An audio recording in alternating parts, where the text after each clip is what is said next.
साथियों नमस्कार।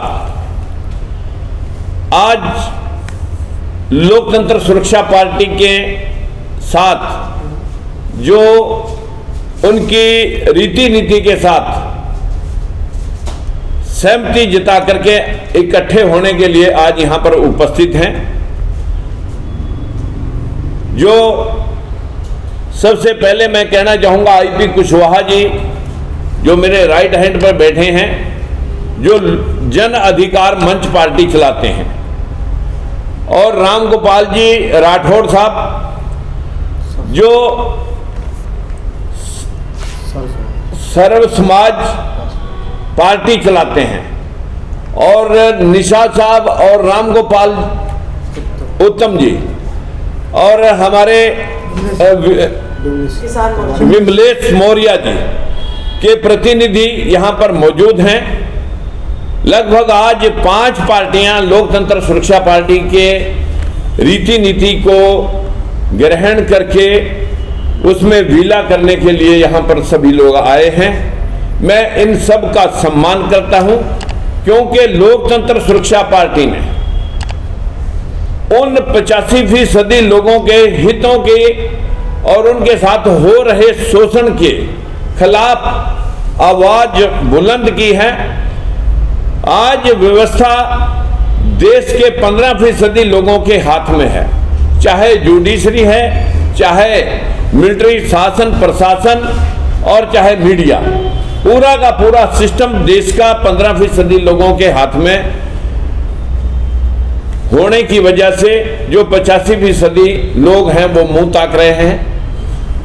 हमारा विषय था कि हमने जब हरियाणा के अंदर उत्पात हुआ 2015 में, तब हमने कहा था कि आज 100% आरक्षण की देश को जरूरत है, जिसकी जैसी संख्या भारी वैसी उसकी हिस्सेदारी। दूसरा विषय हमने रखा था कि जिन लोगों के हाथ में सत्ता रही है उनके तो परिवारों के 10-10 लोग लाभान्वित पदों पर बैठे हैं, और जिनका सत्ता से दूर का वास्ता नहीं रहा उनका घर का कोई 4 पीढ़ी में एक भी चपरासी तक नहीं लग सका। एक परिवार में एक रोजगार की सुनिश्चितता होनी चाहिए।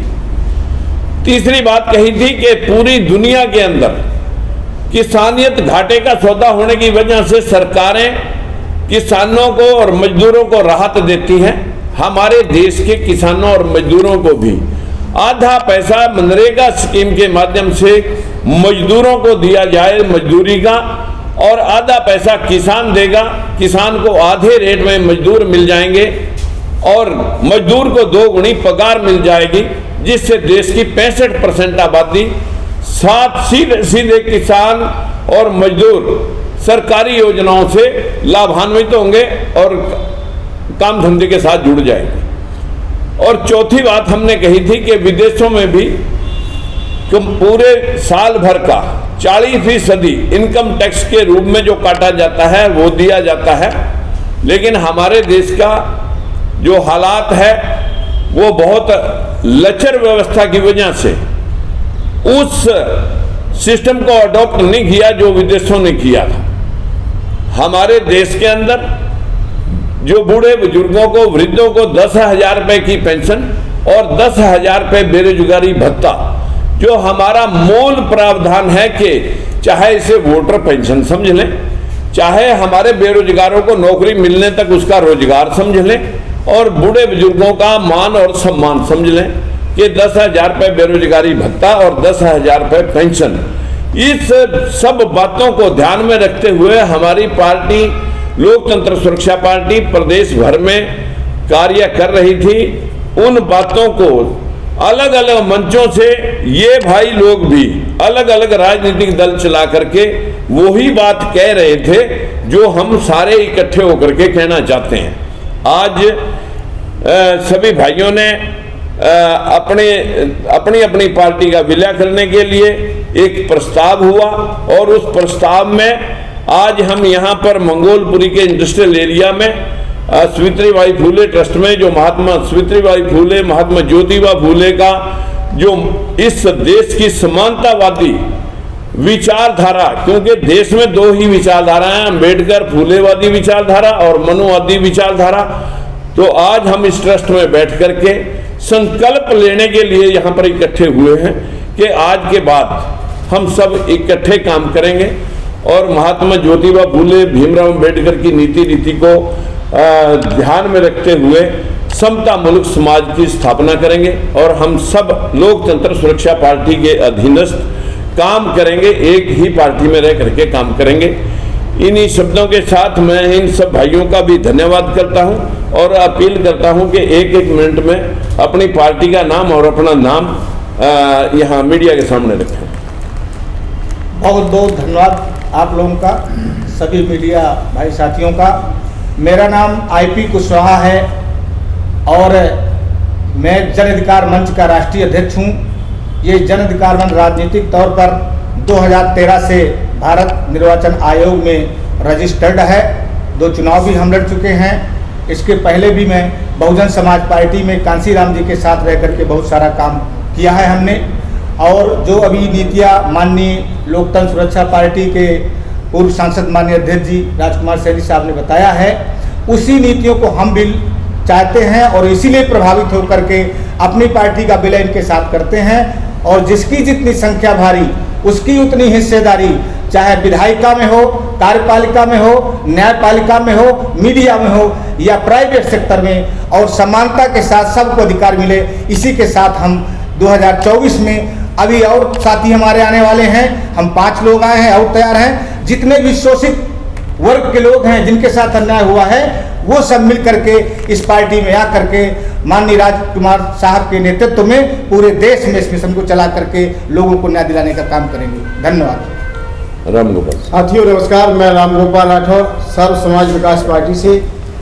हमने अपने समाज को न्याय दिलाने के लिए पार्टी का गठन किया था, जिससे हमने संघर्ष करके देखा कि हम अकेले अधिक कुछ नहीं कर सकते हैं। जो हमारी पार्टी की नीति थी, उद्देश्य थे, वही हमारे माननीय सम्मानित राजकुमार सैनी जी पूर्व मंत्री, उनकी पार्टी की वही सिद्धांत थे। इसलिए हमने ये उचित समय समझा कि हम लोग जब तक एकजुट नहीं होंगे तब तक हम लोग समाज को हक अधिकार नहीं दिला पाएंगे। इसीलिए हमने लोकतंत्र सुरक्षा पार्टी के अंतर्गत विलय करके पार्टी को, और अब सैनी साहब के साथ हम लोग संघर्ष करने के लिए तैयार हैं। रमेश। सबसे पहले सभी भाइयों को नमो बुद्धाय और चैनल से आए हुए पत्रकार बंधुओं को नमस्कार। मेरा नाम रमेश चंद्र निषाद है। मैं वीर फूलन देवी जन संगठन का राष्ट्रीय अध्यक्ष जनपद झांसी का मूल निवासी हूँ। मैंने वीर फूलन देवी जन संगठन इसलिए बनाया कि 2001 में फूलन देवी को दिल्ली में दिन दहाड़े मारा गया। जब से आज तक उनकी CBI जांच नहीं हुई है, इसलिए मैंने ये संगठन बना करके देश दुनिया को अपनी बात बताने के लिए इस प्लेटफॉर्म के आधार से जगाने का काम कर रहा हूँ। जो मेरा संगठन इस वक्त 4 प्रदेशों में चल रहा है, लेकिन हम लोगों की विचारधारा एक है, हमारे महापुरुषों की विचारधारा एक है। तो हमने अपने बड़े भाई राजकुमार सैनी जी के साथ मिल करके कार्य करने का निर्णय लिया है। और मेरा उद्देश्य है कि रोटी कपड़ा और मकान, शिक्षा सुरक्षा स्वास्थ्य हो समान। जो बड़ी बड़ी पार्टी देश में चल रही हैं वो एक दूसरे के ऊपर छीछा लेकर कर रहे हैं। जनता के विषय में किसी की सोच अच्छी नहीं है। इसलिए हम सारे छोटे छोटे दल संगठन मिलकर के 2023 मध्य प्रदेश और 2024 भारत और 2027 में मिलकर के इन मनवादियों को यहाँ से उखाड़ फेंकेंगे। ये मेरा उद्देश्य है। मैं भाई साहब का सहयोग करूँगा। जय भीम, नमो बुद्धाय। रामगोपाल। सभी भाइयों को सादर नमस्कार, पत्रकार भाइयों को सादर नमस्कार। मेरा नाम इंजीनियर रामगोपाल उत्तम है। मैं पेशे से इंजीनियर रहा हूँ। रुड़की यूनिवर्सिटी का ग्रेजुएट और पोस्ट ग्रेजुएट हूँ। और मैंने अर्जक अधिकार दल अपनी पार्टी बनाई थी, जिसका मैं अब इस समय संरक्षक हूँ।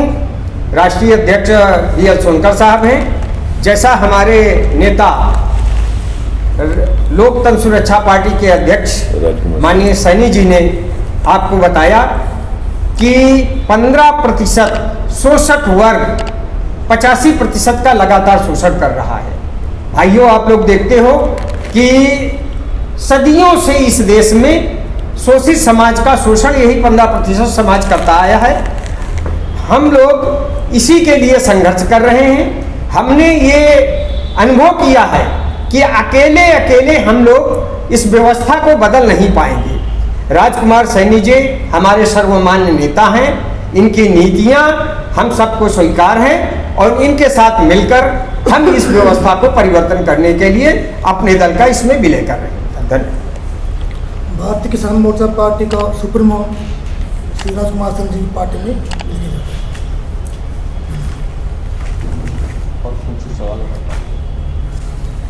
मित्रों, जो सभी दलों ने सर्वसम्मति से लोकतंत्र सुरक्षा पार्टी की सदस्यता ग्रहण करके अपने अपने दल का इसमें विलय किया है, मैं इन सब भाइयों का शब्दों से नहीं दिल की गहराइयों से स्वागत करता हूं, धन्यवाद करता हूं और भविष्य में विश्वास दिलाता हूं कि कहीं पर भी आपको मैं अनबिलीव्ड नहीं होने दूंगा, चाहे इसे मुझे खून का कतरा कतरा आपकी चरणों में निछावर करना पड़े। आज आप लोगों ने, सभी लोगों ने यहाँ पे लोकतंत्र सुरक्षा पार्टी में विलय कर दिया है, लेकिन सर आने वाले चुनाव जो आप लोकसभा के चुनाव आ रहे हैं और मध्य प्रदेश राजस्थान में चुनाव है, तो उन चुनावों में सर आप लोगों की क्या रणनीति रही, किस मुद्दों के साथ चुनाव में जाएंगे और क्या आगे अपनी अलग आपकी जो रहेंगी मांगे जिनके लिए आप जनता से संवाद करेंगे? हमारी पार्टी का मूल उद्देश्य है समानता, जिसकी जैसी संख्या भारी वैसी उसकी हिस्सेदारी। इसी भागीदारी के तहत हम शासन प्रशासन और सिस्टम के अंदर भागीदारी चाहते हैं, लेकिन भागीदारी मांगने से अभी तक किसी ने दी नहीं। इसी व्यवस्था के तहत हम सभी राजनीतिक दलों ने इकट्ठे होकर के लोकतंत्र सुरक्षा पार्टी के माध्यम से इस लोकतंत्र की हिफाजत करनी है, इसकी सुरक्षा करनी है, जो अभी तक लागू ही नहीं हुआ। देश के अंदर जो संविधान बाबा साहब भीमराव अम्बेडकर जी ने लिखा था, वो संविधान तो लोगों ने तोड़ मरोड़ करके अपने हितों के मुफाद के लिए जो है सिस्टम बैठा रखा है। पूरे देश में 25 हाई कोर्ट, एक सुप्रीम कोर्ट, बैकवर्ड का एक भी जज नहीं है और शेड्यूल कास्ट के भी 3% है। यही हाल यूनिवर्सिटियों में है, 5% हिस्सेदारी सिर्फ शेड्यूल कास्ट की है, बैकवर्ड की 0 है। देश के अंदर जो है 800 के करीब MP बनते हैं, जिनके 52% आबादी है, उनके 400 जिनके बनने चाहिए थे उनके 100 बनते हैं। वो भी गुलाम, जो बड़ी पार्टियों की गुलामी करके अपने लोगों के हितों को बेचते हैं, वोट उनकी दिलवाते हैं और जी हजूरी वहां करके अपनी रोटियां सेकते हैं। समाज के और उस वर्ग के जिससे वोट लिए उन्होंने कोई बात कहने की क्षमता उनमें नहीं है। यही व्यवस्था हम देखते हैं, आज मीडिया भी कहीं ना कहीं चुप हो गया है। कमजोर व्यक्ति की आवाज उठाने के लिए हम कल ही इस व्यवस्था के लिए चाहते थे कि लुटियन जोन में एक प्रेस कॉन्फ्रेंस की जाए, लेकिन वहां के खर्चे हमें जब पता लगा, फिर हमने पूछा भाई चलो खर्चा भी कर दें, तो क्या छप जाएगी हमारी बात? बोले छपने की कोई गारंटी नहीं। तो फिर हम किस बात के लिए मतलब जी हजूरी करें? हमें लगा कि हमारे ये जो भाई यूट्यूबर्स हैं या छोटे मोटे चैनल चलाते हैं, हम उनका आपका सहारा लेकर के हम अपनी बात जनता तक पहुंचाना चाहते हैं कि देश के अंदर सबके वोट, सबके अधिकार बराबर हैं। कोई जाति, धर्म, लिंग भेद, जन्म स्थान के आधार पर ना कोई नीचा है ना ऊंचा है। लेकिन व्यवस्था तो यहाँ मनुवाद की वजह से इस देश में धर्म का धंधा, हिंदू मुसलमान का धंधा, अमीरी गरीबी, भ्रष्टाचार या महंगाई इस देश के या किसान की बदहाल, ये कोई मुद्दे देश में नहीं है। मुद्दे अगर हैं तो हिंदू मुसलमान के हैं, राम मंदिर के हैं, या एक दूसरे को लेट डाउन करके बड़ी बड़ी कारपोरेट घरानों को पाल करके उनसे छोटे लोगों को 5 किलो दाने देने के हैं कि जनता इतनी त्रस्त हो जाए कि वो सिर्फ अपनी भूख मिटाने के अलावा कुछ बात सवाल हमसे ना कर सकें। इस व्यवस्था को हम यहीं क्लोज करके देश के उन भाइयों को इंसाफ दिलाने के लिए, संकल्प लेने के लिए आज माता सावित्रीबाई फुले, महात्मा ज्योतिबा फुले ट्रस्ट के अंदर बैठ करके एक संकल्प लेते हैं, हल्फ लेते हैं कि जब तक हम इंसाफ उन लोगों को ना दिलवा दें, अपना एक कदम भी हम रुकने नहीं देंगे और खून के आखिरी कतरे और आखिरी सांस तक हम इस लड़ाई को लड़ेंगे। विश्वास कैसे दिलवाएंगे? तमाम 88% से ज्यादा है बहुजन आज देश के अंदर और उनके नेता हमेशा ये बात कही जाती है और उनका शोषण होता है। देखिए इंसाफ तो मिलेगा वोट डालने से। हम लोगों को वोट डालने के लिए जो लोगों को धार्मिक गुलाम बना रखा है, जिस देश के अंदर आज 21वीं सदी में भी कि यहाँ सूर्य को निगल सकता है, निगला जा सकता है, इस देश में आदमी गर्दन पर हाथी गर्दन चढ़ सकती है, इस देश के अंदर जमीन में से बच्चे निकल सकते हैं, जैसे मिट्टी पत्थर निकलता है ऐसे ही बच्चे भी जमीन में से निकल सकते हैं, कूसा से मैल से बच्चे बन सकते हैं, मछली के पेट से इंसान पैदा हो सकते हैं। इस देश के अंदर 10-10 सिरों वाला रावण हर साल जलाया जाता है। 21वीं सदी में जो समाज आज भी इन बातों को मान रहे हैं, उन लोगों को ये लोग 4 करोड़ मंदिर इस देश में 15 लाख करोड़ रुपए रोजाना मंदिरों में चढ़ जाता है। बच्चे को कॉपी पेंसिल देने में हफ्ता लग जाता है, लेकिन 150 रुपए मंदिर में पटकते हुए देर नहीं लगाते हमारे गरीब लोग क्योंकि ये आस्था पे सवाल मत करो। आस्था ही अंधविश्वास का दूसरा नाम है और इस आस्था के माध्यम से इस देश को लूट लिया गया, स्वर्ग नरक के भय से लूट लिया गया। हम इनको जागृत करेंगे, जागृत करके इनको रास्ता दिखाएंगे। फूलेवाद, अम्बेडकरवाद, गुलामगिरी और पेरियार रामास्वामी गाडगे साहब, बहुत सारे महापुरुषों ने, कबीरदास, रविदास, गुरु नानक देव, सभी ने मूर्ति पूजा का खंडन करके इस देश को यहाँ तक पहुँचाने के लिए अगर कोई महापुरुष हमारे बीच में आए तो वो इन महापुरुषों ने अंधविश्वास का चीरहरण किया। गौतम बुद्ध से लेकर के आज तक बहुत सारे महापुरुष आए। अब जिस दिन से ये मोबाइल आया उस दिन से हमारी ये बात पूरे वर्ल्ड में आज आपके माध्यम से पहुंच जाएगी और बहुत सारे लोगों में अवेयरनेस आ रही है। सर आने वाले चुनाव में आप किसी से अलायंस करेंगे क्या? किसी से आपके अलायंस की बात चल रही है? कैसे आप चुनाव लड़ेंगे? देखिए, आपको मालूम होना चाहिए कि जब हमारी शक्ति, जैसे आज हम 5 इकट्ठे हुए हैं, अभी भविष्य में 2-4 आदमी और हमारे साथ संपर्क में हैं, वो भी इकट्ठे होंगे। और जब हम 10-20 लोग इकट्ठे होकर के जिस भी हम इतनी बात बता देंगे कि जो बड़ी पार्टियां अभी तक हमारा शोषण करती रही हैं, इन लोगों के बिना वो सत्ता के छोर तक नहीं जा सकेंगी। और हम लोगों को हिस्सा दिलवाने के लिए किसी भी बात को लेकर के जो टर्म एंड कंडीशन है, जो विचारधारा है, उसके साथ समझौता ना करके विचारधारा के मुताबिक, तो आज कांग्रेस जो सबसे पहले विरोध किया करती थी जातिगत जनगणना का, आज उनके सर्वोपरि भी राहुल गांधी भी कह रहा है कि जातिगत जनगणना होनी चाहिए और बैकवर्ड को और शेड्यूल कास्ट को, SC/ST को उनका हिस्सा मिलना चाहिए, उनकी संख्या के अनुपात में मिलना चाहिए। आज से पहले कभी ये बात कही नहीं, लेकिन उन्हें भी मालूम हो गया है कि हमने ये आवाज उठाई है तो अब इसके बिना हमारी जड़ें जम नहीं सकती। जब सबके हिस्से सबको मिलेंगे तो देश अपने आप आगे बढ़ चलेगा और समझौते तभी होंगे जब विचारधारा के साथ कोई पार्टी तालमेल रखेगी। ठीक है सर।